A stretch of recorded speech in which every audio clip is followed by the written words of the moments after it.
എല്ലാവർക്കും നമസ്കാരം. MDയുടെ ക്യാമ്പാണ് Chimmini wild life സാഞ്ചുറിയിൽ. ഈ 2 ദിവസങ്ങൾ നമ്മൾ ഇവിടെയാണ്. MDയുടെ പുതിയൊരു വീഡിയോയിലേക്ക് ഏവർക്കും സ്വാഗതം.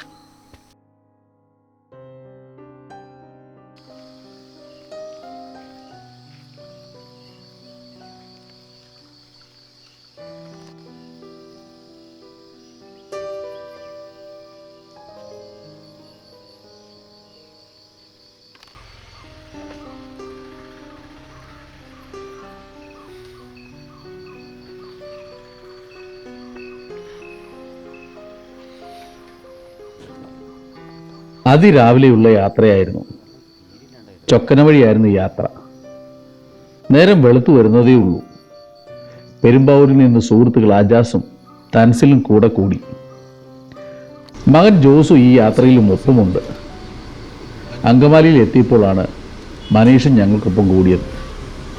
ചൊക്കനെത്തി ഒരു ചായയൊക്കെ കുടിച്ച് മുന്നോട്ട് നീങ്ങുമ്പോൾ തൂക്കുപാലങ്ങളും റബ്ബർ തോട്ടങ്ങളും കടന്ന് ഒരു സ്ഥലത്ത് വണ്ടി ഞങ്ങൾ നിർത്തി.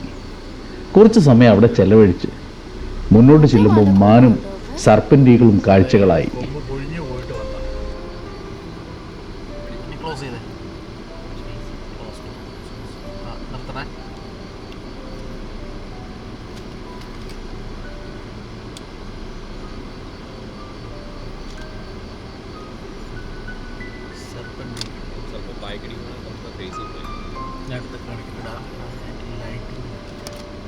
മാറ്റമുണ്ടായിരുന്നു.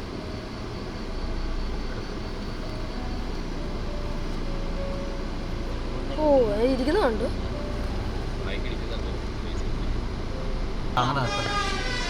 ഫോറസ്റ്റ് ക്യാമ്പാണ്. 20ഓളം ആളുകൾ ക്യാമ്പിൽ പങ്കെടുക്കുന്നുണ്ട്. പുലർച്ചെ തന്നെ ഞങ്ങൾ ചിമ്മിനി വൈൽഡ് ലൈഫ് സാഞ്ചുറിയിലെത്തി. അവിടുത്തെ ക്രമീകരണങ്ങളെല്ലാം നന്നായി വിലയിരുത്തി. 8 മണിക്ക് മാത്രമേ ഗേറ്റ് തുറക്കുകയുള്ളൂ. രാവിലത്തെ ഭക്ഷണം കഴിച്ചു വന്നപ്പോൾ ഗേറ്റ് തുറന്നിരുന്നു. നേരെ പോയത് ഡാമിൻ്റെ വ്യൂ പോയിന്റിലേക്കായിരുന്നു.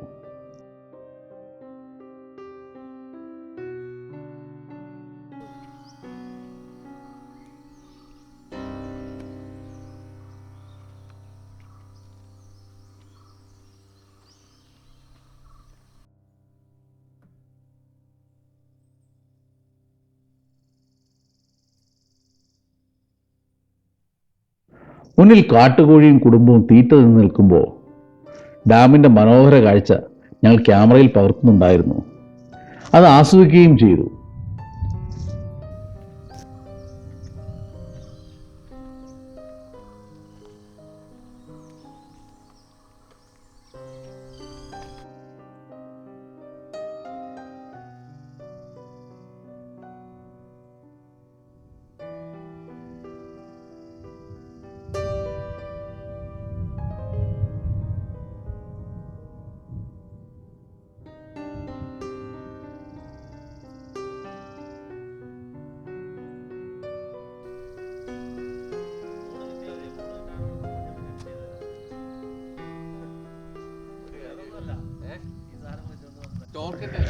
ആനയും കടുവയും കരിമ്പുലിയും പുള്ളിപ്പുലിയും ഉൾപ്പെടെ എല്ലാ വന്യജീവികളും ഈ വനപ്രദേശത്തുണ്ട്. പക്ഷി നിരീക്ഷണത്തിന് പറ്റിയൊരു വനപ്രദേശമാണ് ഇവിടം.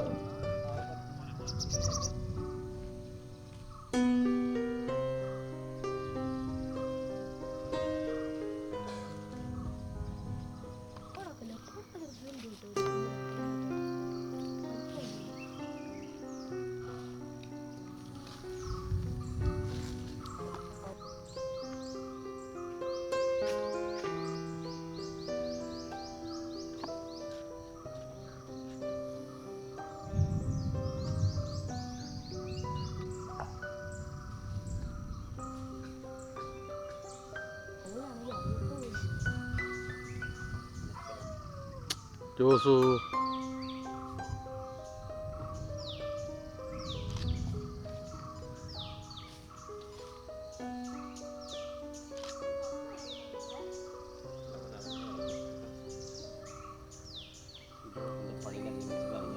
വണ്ടി കയറി വരുന്നുണ്ട്.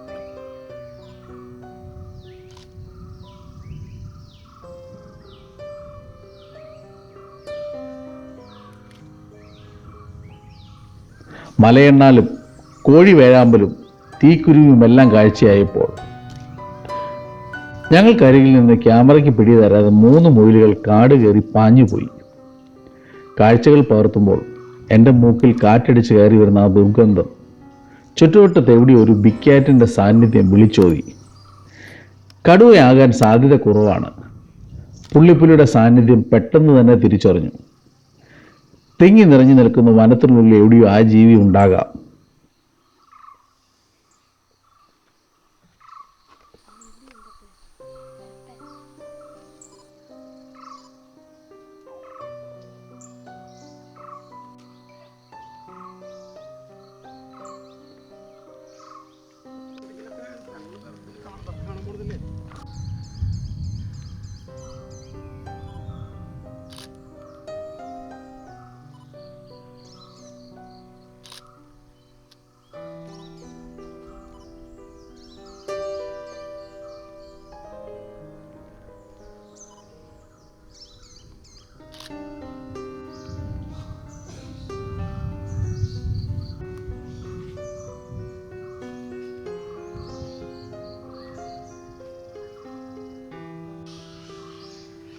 കാഴ്ചയൊക്കെ കണ്ടും പകർത്തിയും മണിക്കൂറുകൾ ഡാം വ്യൂ പോയിന്റിൽ ചെലവഴിച്ച് ഉച്ചഭക്ഷണത്തിനായി വീണ്ടും ഞങ്ങൾ കാടിറങ്ങി വെളിയിൽ വന്നു. ക്യാമ്പിന് വന്ന പല സുഹൃത്തുക്കളും ഗേറ്റിലുണ്ട്. ഭക്ഷണം കഴിച്ച് ഏവരുമായി ഡാമിൻ്റെ ക്യാച്ച്മെൻ്റ് ഏരിയയിൽ വീണ്ടും എത്തി. ഇനിയും കുറച്ച് ആളുകൾ കൂടി വരാനുണ്ട്. അവരെ കാത്തിരിക്കുമ്പോൾ മുന്നിലെ കാഴ്ചകൾ പലതും മിന്നിമറയുന്നുണ്ടായിരുന്നു.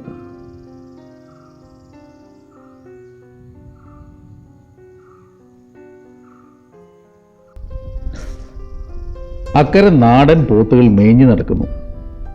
ഇവ എന്താണ് ഈ കാട്ടിൽ മേഞ്ഞു നടക്കുന്നത് എന്ന സംശയം എനിക്കുണ്ടായിരുന്നു. സൂക്ഷിച്ചു നോക്കിയപ്പോഴാണ് ഇന്ത്യൻ ഗൗർ അഥവാ കാട്ടിയുടെ കാലുകളിൽ ഉള്ളതുപോലെ സോക്സുകളുള്ള പാട് ഇവയിലുമുണ്ട്. ആ വലിയ സത്യം അടുത്ത വീഡിയോയിൽ കൂടെ വിശദമായി ഉൾപ്പെടുത്തി നിങ്ങൾക്ക് മുമ്പിൽ എത്തിക്കുന്നതായിരിക്കും.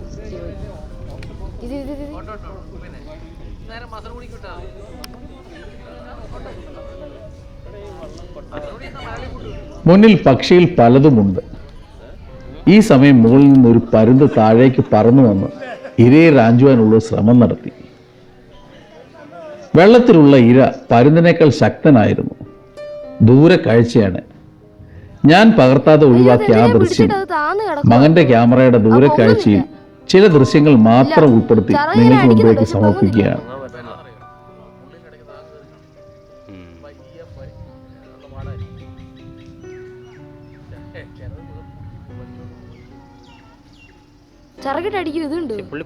ഇരയുടെ മുകളിൽ പിടുത്തമിട്ട പരുന്ത് മുകളിലേക്ക് ഇരയുമായി പറക്കാൻ കഴിയാതെ ചിറകിട്ടടിക്കുന്നു. കുറേ സമയം ഇത് തുടർന്നു. അവസാനം ശക്തനായ ഇര പരുന്തിനെയും വലിച്ചുകൊണ്ട് വെള്ളത്തിനടിയിലേക്ക് ഊളിയിട്ട് പോകുന്നു. ഒരുപക്ഷെ അതൊരു വലിയ മീനാവാം, അല്ലെങ്കിൽ നീർനാ പോലുള്ള ഏതെങ്കിലും ജീവിയാവാം. കൺമുമ്പിൽ നടന്ന ആ ശക്തനായ ഇരയുടെ വേട്ടയാടലിൽ ഇല്ലാതായ പരുന്ത് കൺമുമ്പിലെ വലിയൊരു കാഴ്ചയായി മാറി.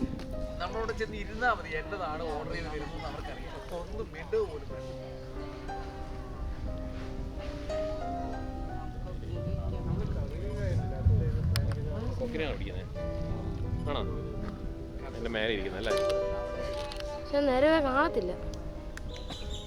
അവിടെ ആ ഒരു വെള്ളത്തിന് മടുക്കുന്നു.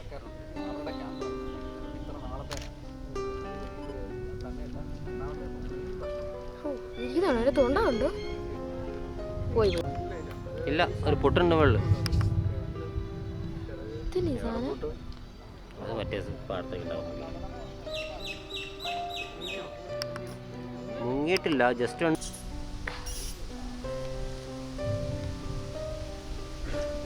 ചുറ്റിനും കുരങ്ങന്മാരും മലയണ്ണാണുമെല്ലാം കാഴ്ചകളായുണ്ട്. ഈ കാഴ്ച കാണുന്നതോടൊപ്പം അവയെ പകർത്തുന്നുമുണ്ടായിരുന്നു. ഈ സമയം ഒരു മലയണ്ണാൻ തൊട്ടരികിൽ കാഴ്ചകളായി ഞങ്ങൾക്ക് മുമ്പിലേക്ക് കടന്നു വന്നു. ഈ സമയം ഗ്രൂപ്പ് അംഗങ്ങൾ എല്ലാവരും തന്നെ എത്തിയിരുന്നു.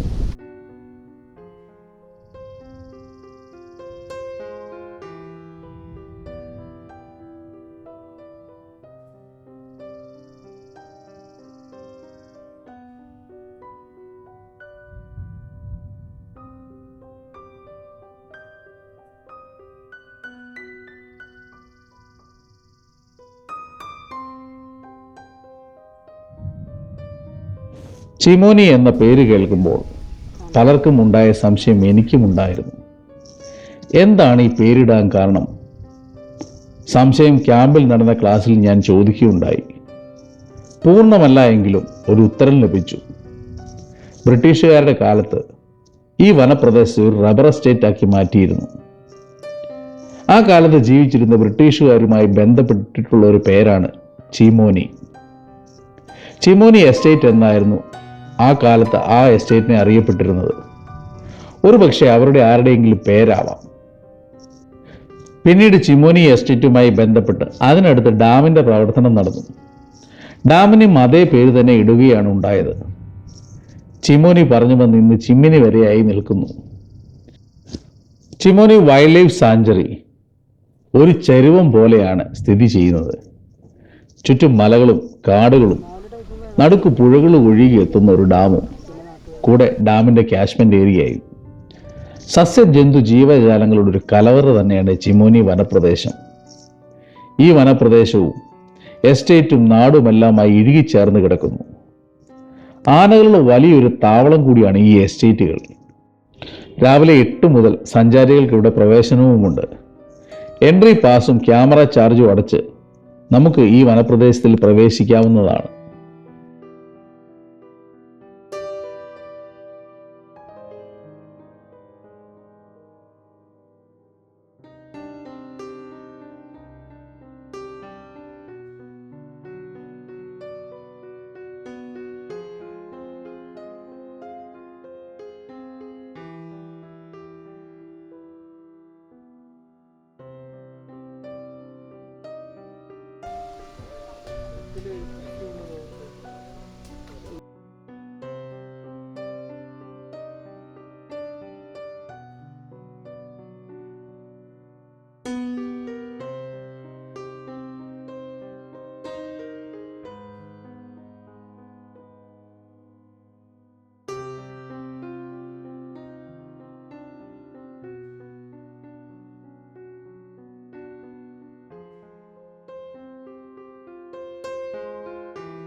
കുറേ നേരം പുള്ളി നോക്കി, ആരോട് ഒരു 10-15 മിനിറ്റ് നോക്കി പുള്ളി.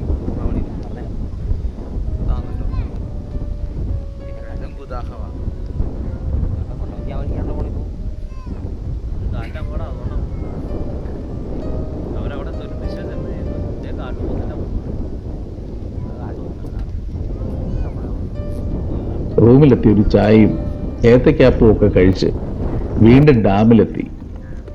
കുട്ടവഞ്ചി സഫാരി എടുത്തു. ഒരു വഞ്ചിയിൽ 4 പേരാണ് കയറുന്നത്. മകൻ ചെറുതായതുകൊണ്ട് അവനെ കൂടെ ഉൾപ്പെടുത്തി. 20 മിനിറ്റാണ് സഫാരി. 4 പേർക്ക് 400 രൂപയാണ് ഈടാക്കുന്നത്. ക്യാമ്പിന് വന്നവർ എല്ലാം തന്നെ അതിൽ കയറി കാട് അടുത്തൊന്ന് കണ്ടു. അല്ലേ, ക്യാമറയ്ക്കകത്ത് വെള്ളം വീഴില്ല. വെള്ളത്തിലിട്ട് നമുക്ക് ഇറക്കാം.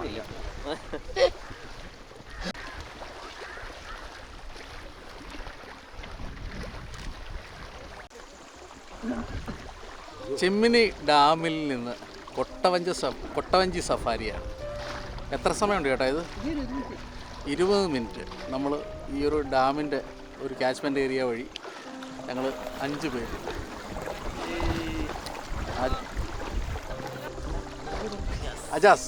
അജാസ്, അൻസി, രതീഷ്, ജോസൂട്ടേ. ചേട്ടൻ്റെ പേരെന്നാ?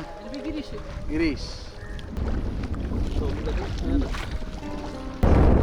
നമ്മുടെ കൂടെ ഉള്ളവർ അപ്പുറത്തെ കൊട്ടവഞ്ചിയിലുണ്ട്. അവരും ഇങ്ങനെ കറങ്ങി പോയിക്കൊണ്ടിരിക്കുകയാണ്. തകർക്കുന്നു, പൊളിക്കുന്നു. Camp on running set. ഇതൊരു തുടക്കം മാത്രം. അതെ, ഇതൊരു തുടക്കം മാത്രം. ജസ്റ്റ് സ്റ്റാർട്ട് മതി. എടുക്കാം. ഒന്ന് കറങ്ങി വരട്ടെ.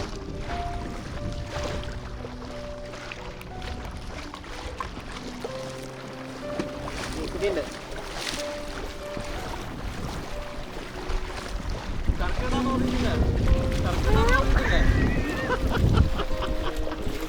കറങ്ങി കറങ്ങി കറങ്ങി കൊണ്ടിരിക്കുകയാണ്.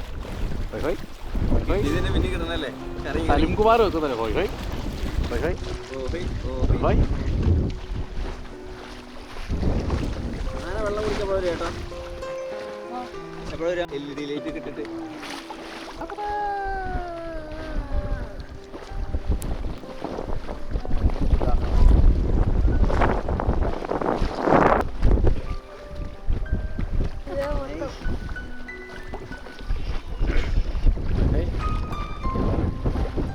വലിയ മീനുണ്ടോ എന്ന് ചോദിക്കും.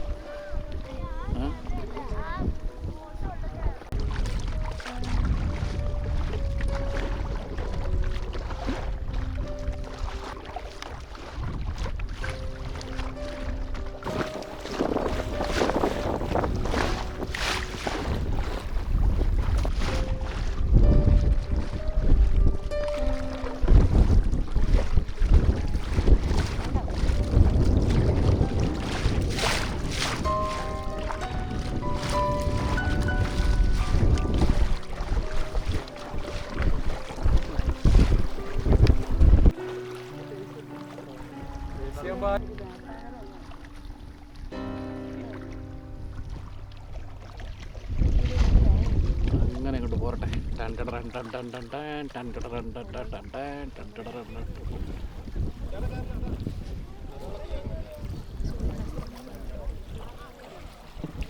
അല്ല അതൊരു വ്യത്യസ്ത അനുഭവമാണ്. പ്രത്യേകിച്ച് അല്ലേ നമ്മുടെ നാട്ടിൽ തന്നെ ഇങ്ങനെ ഒരു കൊട്ടവഞ്ചി നമ്മുടെ നാട്ടിൽ തന്നെ ഇങ്ങനെയൊക്കെ കൊട്ടവഞ്ചിയുടെ സാധ്യതകളൊക്കെ പ്രയോജനപ്പെടുത്താൻ പറ്റിയെന്ന് പറഞ്ഞാൽ അതൊരു വ്യത്യസ്ത അനുഭവമാണ്. അത് കാടിനോട് ചേർന്നുള്ള യാത്രയാകുമ്പോൾ കുറച്ചും കൂടി മികച്ച അനുഭവമാണ് ഓരോരുത്തർക്കും ലഭിക്കുന്നത്. ഇപ്പം നമ്മൾ വൈകുന്നേരം നമ്മൾ ക്യാമ്പിൽ പങ്കെടുക്കുന്നു.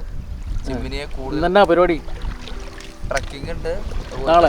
പ്രകൃതിയുമായി ബന്ധപ്പെട്ട് കൂടുതൽ ധാരണകൾ നമുക്ക് മനസ്സിലാക്കുക.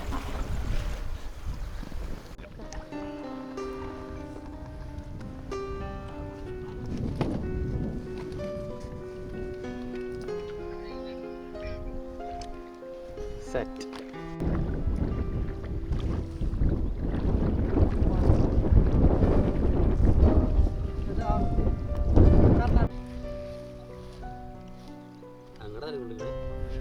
ഇങ്ങോട്ട് ഇങ്ങോട്ട് ഇങ്ങോട്ട്. ആ ചേട്ടനോട് പറ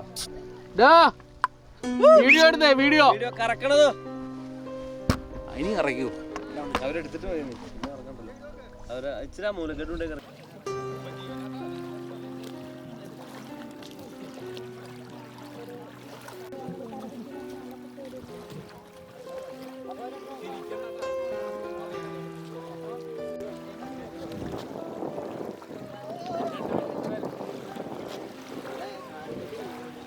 സ്പീഡ് തോന്നിയില്ല. അതിൽ ഇരുപത് സ്പീഡ് തോന്നിയില്ല. നിങ്ങൾക്ക് കിട്ടി ഞങ്ങൾ ഇറങ്ങുന്നത്. ബാറ്ററി സ്പീഡ് കുറവാണ്.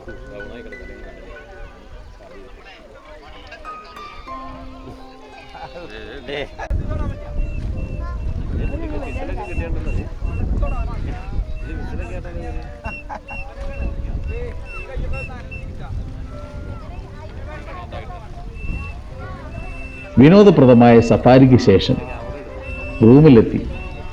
7 മണിക്ക് BFO രഞ്ജിത്ത് സാറിന്റെ ക്ലാസ്സിൽ ഏവരും പങ്കെടുത്തു. വിജ്ഞാനപ്രദമായ ക്ലാസ്സിൽ അംഗങ്ങൾ ഈ വനത്തെക്കുറിച്ചും ഈ പരിസ്ഥിതിയെക്കുറിച്ചുമുള്ള സംശയ നിവാരണം നടത്തുകയുണ്ടായി. എല്ലാവർക്കും നമസ്കാരം. ഒരു പ്രകൃതിയെക്കുറിച്ച് കൂടുതൽ അറിയാം, ചിമ്മിനിയെക്കുറിച്ച് കൂടുതൽ അറിയാം. നമ്മളൊക്കെ ഇനിയുള്ള ക്യാമ്പുകളിലും നമ്മുടെ ജീവിതത്തിലൊക്കെ ഒരുപാട് കാര്യങ്ങൾ നമുക്ക് തിരിച്ചറിയേണ്ടതുണ്ട്. അപ്പം അത്തരത്തിലുള്ള ഒരു വ്യത്യസ്തമായ ക്ലാസ് എടുക്കാൻ എത്തിയ ഏറ്റവും ബഹുമാനപ്പെട്ട ബീറ്റ് ഫോറസ്റ്റ് ഓഫീസറായ രഞ്ജിത്ത് സാറിന് ഞാൻ MTAയുടെ പേരിലും ജുബിൻ ചേട്ടൻ്റെ പേരിലും ഓരോരുത്തരുടെ പേരിലും സാറിനെ സ്വാഗതം ചെയ്യും. നമുക്കറിയാം നമ്മുടെ MTAയുടെ നട്ടെല്ലെന്ന് പറയുന്നത് ജുബിൻ ചേട്ടനാണ്. എല്ലാ പ്രവർത്തനങ്ങളും ഇതിൻ്റെ തുടക്കം മുതലുള്ള എല്ലാ പ്രവർത്തനങ്ങൾക്കും അദ്ദേഹത്തിന് ഒരുപാട്, പ്രത്യേകിച്ച് ഡിസംബർ ജനുവരി മാസമൊക്കെ വ്യക്തിപരമായി ഒരുപാട് തിരക്കുണ്ടെങ്കിലും അതിനിടയിൽ തന്നെ സമയം കണ്ടെത്തിക്കൊണ്ട് നമ്മുടെ ഒപ്പം നിൽക്കുന്ന ഏറ്റവും ബഹുമാനപ്പെട്ട നമ്മുടെ MTAയുടെ നട്ടെല്ലായ ജുബിൻ ചേട്ടനെ ഈ പരിപാടിയിലേക്ക് സ്വാഗതം ചെയ്യും. നമുക്കറിയാം നമ്മുടെ അൻകിത്ത് അത് ഇവിടുത്തെ ഒരു ഒരു ജോലിക്കാരൻ കൂടിയാണ്. എങ്കിൽ കൂടി നമ്മുടെ സഞ്ചാര ക്ലബിൻ്റെ ആക്റ്റീവായ ഒരു മെമ്പർ. അപ്പോൾ നമ്മളിങ്ങനെ ഒരു ആശയം, നമുക്കൊരു ക്യാമ്പിൻ്റെ ഒരു ചിന്ത വന്നപ്പോൾ, ജുബിച്ചേട്ടനൊക്കെ അങ്ങനെ ചിന്ത വന്നപ്പോൾ അത് നമുക്ക് ഇവിടെ ചെയ്യാം, ജിമ്മിൽ ചെയ്യാം, യാതൊരു ബുദ്ധിമുട്ടുമില്ല, അതിനെന്ത് സംവിധാനങ്ങൾ വേണ്ടി ഞാൻ ചെയ്തു തരാം എന്ന് നമ്മളോട് പറയുകയും അതിലെല്ലാ കാര്യങ്ങളും അത് വളരെ കൃത്യമായിട്ട് നമുക്ക് ചെയ്തു തന്നുകൊണ്ടിരിക്കുന്ന അങ്കിത് സാറിനോ ഈ പരിപാടിയിലേക്ക് സ്വാഗതം ചെയ്യും. പിന്നെ അറിയാം, നമ്മുടെ തുടക്കത്തിൽ പറഞ്ഞ പോലെ ജില്ലയുടെ വിവിധ ഭാഗങ്ങളിൽ എല്ലാവരും വ്യത്യസ്തമായ മേഖലകളിലൊക്കെ കഴിവ് തെളിയിച്ച ആളുകളാണ്. ഒരുപാട് യാത്ര ചെയ്യുന്ന ആളുകളാണ്, ഒപ്പം തന്നെ വ്യത്യസ്തമായ ജോലികൾ ചെയ്യുന്ന ആളുകളാണ്. അപ്പോൾ പ്രകൃതിയെ കാണുക, ജിമ്മിനെ കുറിച്ച് കൂടുതൽ അറിയാൻ വേണ്ടി 2 ദിവസം, ഞാൻ മനസ്സിലാക്കുന്നത് പല ആളുകൾക്ക് ഇന്നലെ രാത്രി പോകുന്ന ആളുകളുണ്ട്, ഇന്ന് പുലർച്ചെ പോകുന്ന ആളുകളുണ്ട്, ഇന്നും നാളെയൊക്കെ ഈ ക്യാമ്പിന് വേണ്ടി മാറ്റി വെച്ചിട്ടുള്ള ഒരുപാട് ആളുകളുണ്ട്. എല്ലാവരും പേരൊന്നും പറയുന്നില്ല. അപ്പോൾ എല്ലാവരെയും MJയുടെ പേരിൽ ഈ പരിപാടിയിലേക്ക് സ്വാഗതം ചെയ്യും. ഒപ്പം തന്നെ സലീം സാറുണ്ട്, അശോകൻ സാറുണ്ട്, നമ്മുടെ ചിമ്മിനിയിലെ എന്താ പറയുക ഫോറസ്റ്റ് ഡിപ്പാർട്ട്മെൻറ്റുമായി ബന്ധപ്പെട്ട എല്ലാവരെയും അവരൊന്നും പല രീതിയിൽ നമ്മൾ എന്ത് ചെയ്തിട്ടുണ്ട്, സപ്പോർട്ട് ചെയ്തിട്ടുണ്ട്. അവരിലൊക്കെ സ്വാഗതം പറഞ്ഞുകൊണ്ട് ഈ പരിപാടിയിൽ ക്ലാസ് എടുക്കാൻ വേണ്ടി ഏറ്റവും ബഹുമാനപ്പെട്ട നമ്മുടെ ചിമ്മിനിയിലെ ഫോറസ്റ്റ് ഓഫീസർ രഞ്ജിത്ത് സാറിനെ ക്ഷണിച്ചുകൊണ്ട് ഞാൻ എൻ്റെ വാക്കുകൾ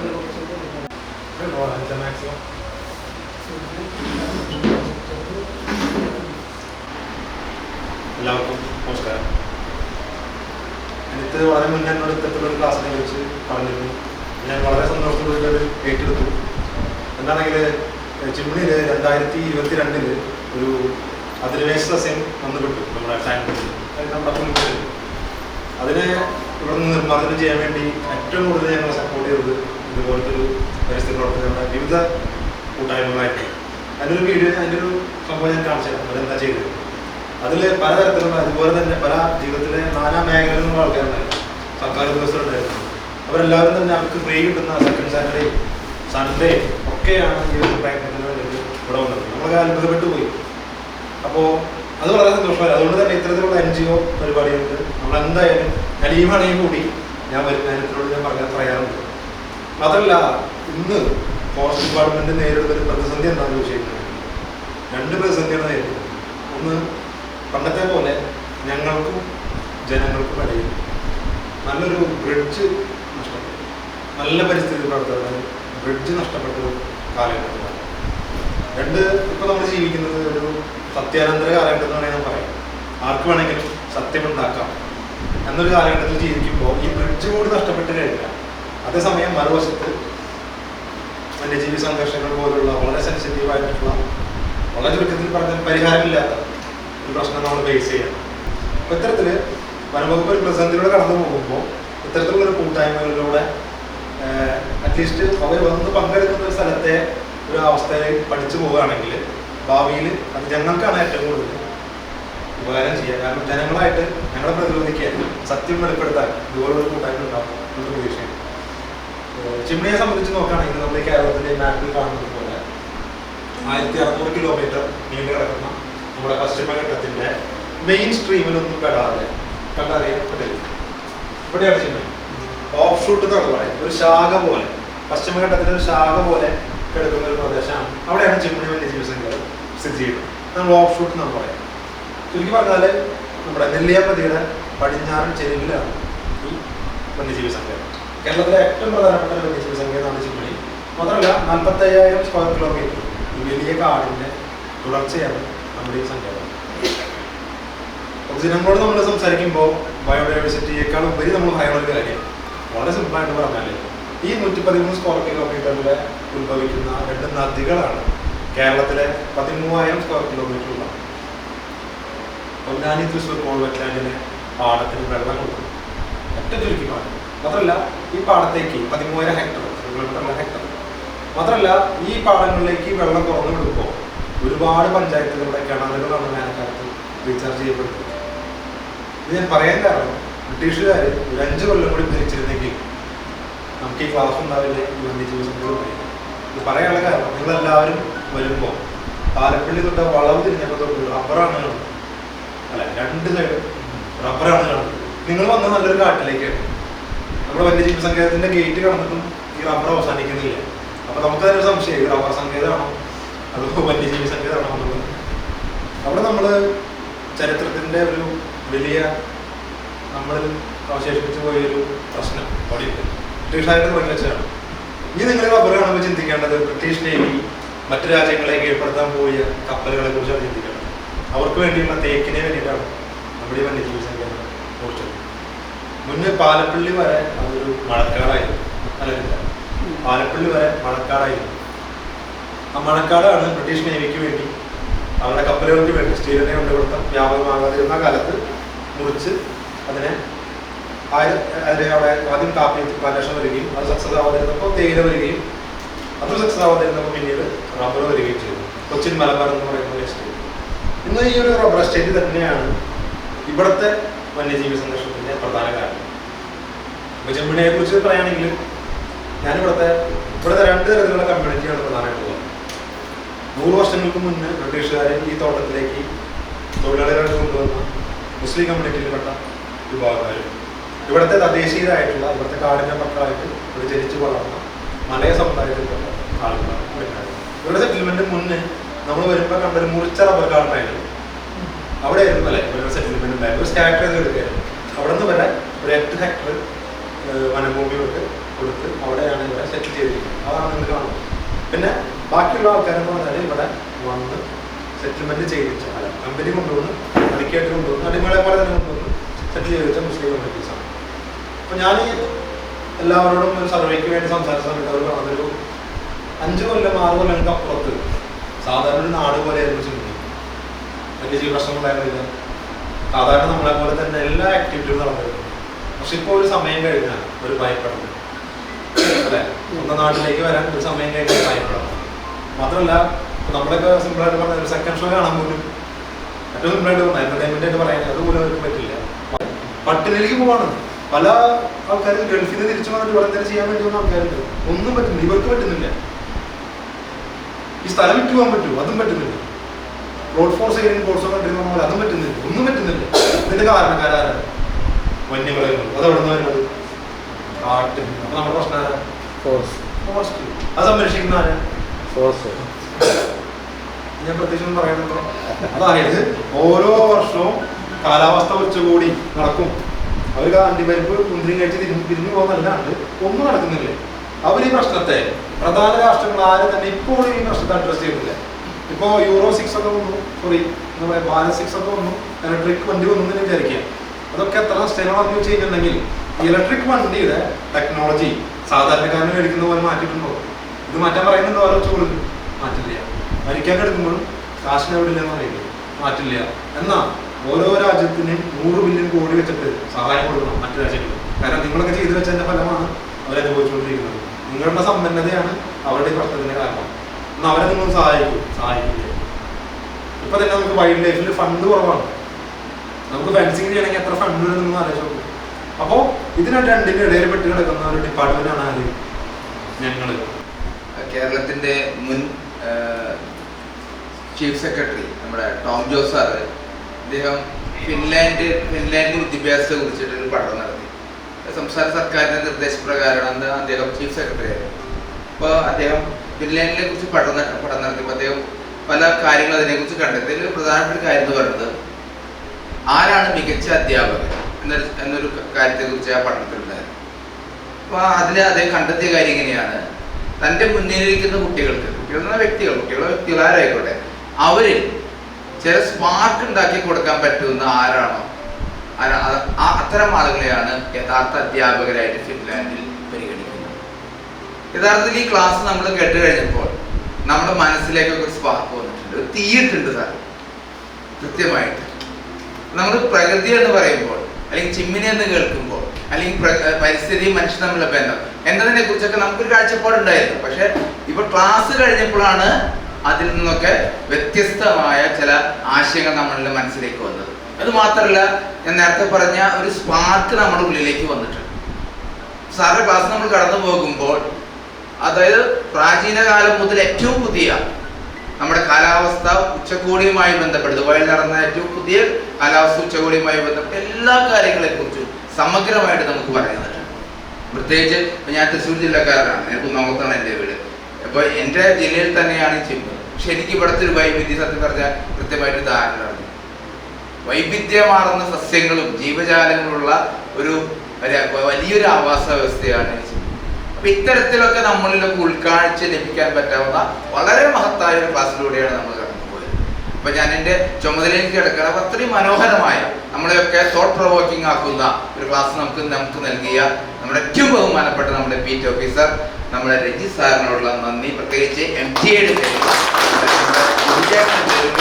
ഓരോരുത്തരുടെ പേര് പറയുന്നു. അതിനുശേഷം പിന്നീട് നമുക്ക് നമ്മുടെ ഈ പറയുന്ന ഈ നേച്ചർ ക്യാമ്പുമായി ബന്ധപ്പെട്ട് നമുക്ക് ഒരുപാട് ആളുകൾ പ്രത്യക്ഷത്തിൽ നമുക്ക് എന്ത് ചെയ്തിട്ടുണ്ട്, സഹായം നൽകിയിട്ടുണ്ട്. അപ്പോൾ അവരെ ഓരോരുത്തരോടുള്ള നന്ദി ഞാൻ ഈ അവസരത്തിൽ രേഖപ്പെടുത്തുന്നുണ്ട്. അതിൽ നമുക്ക് നമ്മുടെ അശോക് സാറുണ്ട്. അശോക് സാർ എന്ന് പറഞ്ഞാൽ ഞാൻ മനസ്സിലാക്കുന്നത് നമ്മുടെ ചിമ്മിനിയിലെ ബീറ്റ് ഓഫീസറാണ്. അപ്പോൾ അദ്ദേഹം നമുക്ക് കൃത്യമായ ഈ ക്യാമ്പുമായി ബന്ധപ്പെട്ട് ഒരുപാട് ഗൈഡ് ലൈൻ തന്നിട്ടുണ്ട്. ഈ അവസരത്തിൽ MTA-യുടെ പേരിലും നമ്മുടെ ഓരോരുത്തരുടെ പേരിലും സാറിനുള്ള നന്ദി ഞാൻ ഈ അവസരത്തിൽ രേഖപ്പെടുത്തുന്നു. പിന്നീട് നമുക്ക് ബീച്ചിലെ wildlife assistant Salil sir ഇതുപോലെ തന്നെ നമുക്ക് വേണ്ട കൃത്യമായ നിർദ്ദേശങ്ങൾ തന്നിട്ടുണ്ട്. അദ്ദേഹത്തിന്റെ മാർഗനിർദ്ദേശങ്ങളിലൂടെയാണ് നമ്മൾ ഈ ക്യാമ്പ് മുന്നോട്ട് പോകുന്നത്. ഇപ്പൊ MTA-യുടെ പേരിൽ എന്ത് ചെയ്യുന്നു, സാറിന് ഈ അവസരത്തിൽ നന്ദി രേഖപ്പെടുത്തുന്നു. പിന്നീട് നമുക്ക് നമ്മുടെ അൻകിത്ത്, അദ്ദേഹം എന്താണ് ഇവിടുത്തെ എക്കോ ഡെവലപ്മെന്റ് കമ്മിറ്റി ചെയർമാനാണ്. ചിമ്മിനിയിലെ എക്കോ ഡെവലപ്മെന്റ് കമ്മിറ്റി ചെയർമാനാണ്. നമുക്കറിയാം നമ്മുടെ ഒരു കുടുംബത്തിലെ അംഗമാണ്. ഞാൻ ഈ പദവികൾ ഉപരി നമ്മളൊക്കെ പലപ്പോഴും നമ്മുടെ ക്യാമ്പുകളിലും ഒക്കെ പങ്കെടുത്ത് നമ്മുടെ ഒരു കുടുംബത്തെ പോലുള്ള എല്ലാ പ്രവർത്തനവും സപ്പോർട്ട് നൽകുന്ന അൻകിത് സാറിനോടുള്ള നന്ദി ഞാൻ ഈ അവസരത്തിൽ പിന്നീട് ഞാൻ തുടക്കത്തിൽ പറഞ്ഞ പോലെ നമ്മൾ ജൂബിച്ചേട്ടൻ എല്ലാ പ്രവർത്തനങ്ങൾക്കും നമ്മുടെ ഒപ്പം നിൽക്കുന്ന, അതായത് ഞാൻ പലപ്പോഴും ആളോട് പറയാറുണ്ട്, കേരളത്തിലെയും ഇന്ത്യയിലെയും കാടുകളെ നേരിട്ട് കാണുകയും കാടിൻ്റെ അനുഭവങ്ങൾ വ്യത്യസ്തമായി നമ്മൾക്ക് പറഞ്ഞു തരികയും നമ്മുടെ ഒപ്പം എപ്പോഴും നിൽക്കുന്ന നമ്മുടെ ജൂബിച്ചേട്ടനോടുള്ള നന്ദി ഞാൻ ഈ അവസരത്തിൽ രേഖപ്പെടുത്തുന്നു. നമുക്കറിയാം നമുക്ക് മികച്ച ക്ലാസ് കിട്ടിയിട്ടുണ്ട്. നല്ലൊരു ഓഡിയൻസ് ആവശ്യം. ഓഡിയൻസ് ഇല്ലെങ്കിൽ നമുക്ക് ക്ലാസ് ഒരിക്കലും അത് എഫക്റ്റീവ് ആവില്ല. ജനാധിപത്യത്തിൽ ജനങ്ങൾ വളരെ പ്രധാനപ്പെട്ടതുപോലെ ഞാൻ വീണ്ടും പറയുന്നു, വളരെ തിരക്കുള്ള വ്യത്യസ്ത മേഖലകളിൽ ജോലി ചെയ്യുന്ന കേരളത്തിന്റെ വിവിധ ഭാഗങ്ങൾ, എനിക്ക് തോന്നുന്നത് പല ആളുകൾ ബാംഗ്ലൂർ അടക്കമുള്ള ആളുകളുണ്ട്, ബിസിനസ്മാൻ ഉണ്ട്, വ്യത്യസ്ത മേഖലയിലുള്ള ആളുകളൊക്കെ ഉണ്ട്. അപ്പൊ അവരൊക്കെ എന്ത് ചെയ്യുന്നുണ്ട്, അവർ വിലപ്പെട്ട സമയം MTA-യുടെ ഈ ക്യാമ്പിന് വേണ്ടി ചെലവഴിച്ചതും എന്താ പറയുക എല്ലാവരോടുള്ള നന്ദി ഈ അവസരത്തിൽ രേഖപ്പെടുത്തുന്നു. പിന്നീട് നമുക്കറിയാം നമ്മുടെ നേരിട്ടും അല്ലാതെയും ഒക്കെ നമ്മൾ വിവിധ ആളുകൾ, ഫോറസ്റ്റ് ഡിപ്പാർട്ട്മെന്റ്, ഇറിഗേഷൻ ഡിപ്പാർട്ട്മെന്റ്, സർക്കാരിന്റെ വിവിധ ഡിപ്പാർട്ട്മെന്റുകൾ, ഇങ്ങനെയൊക്കെ നമ്മൾ എന്ത് ചെയ്യുന്നുണ്ട്, പ്രത്യക്ഷത്തിലും പരോക്ഷത്തിലൊക്കെ സഹായിച്ചിട്ടുണ്ട്. എല്ലാ ഡിപ്പാർട്ട്മെന്റിനോടും എല്ലാ വ്യക്തികളോടും നന്ദി പറഞ്ഞുകൊണ്ട് ഞാൻ എൻ്റെ വാക്കുകൾ ക്ലാസ്സിന് ശേഷം ഏവർക്കും ഗ്രൂപ്പ് മെമ്പർ തോംസൺ നന്ദി പറഞ്ഞു. ക്ലാസ്സിന് ശേഷം ഏവരും സ്വാദിഷ്ടമായ ഭക്ഷണം കഴിച്ച് ക്യാമ്പ് ഫയറിൽ പങ്കെടുത്തു. രാത്രി വൈകിയും അറിവും അനുഭവങ്ങളും പങ്കുവച്ച് ഒരുപാട് സമയം ചിലവഴിക്കുകയുണ്ടായി. സുഹൃത്തുക്കൾ തമ്മിലുള്ള സ്നേഹത്തിലുള്ള പെരുമാറ്റവും കാടിനോട് കാണിക്കേണ്ട മര്യാദകളും പാലിച്ച് MTA സഞ്ചാര അംഗങ്ങൾ ഗ്രൂപ്പിൻ്റെ സ്വഭാവവും കെട്ടുറപ്പും ശക്തിപ്പെടുത്തി.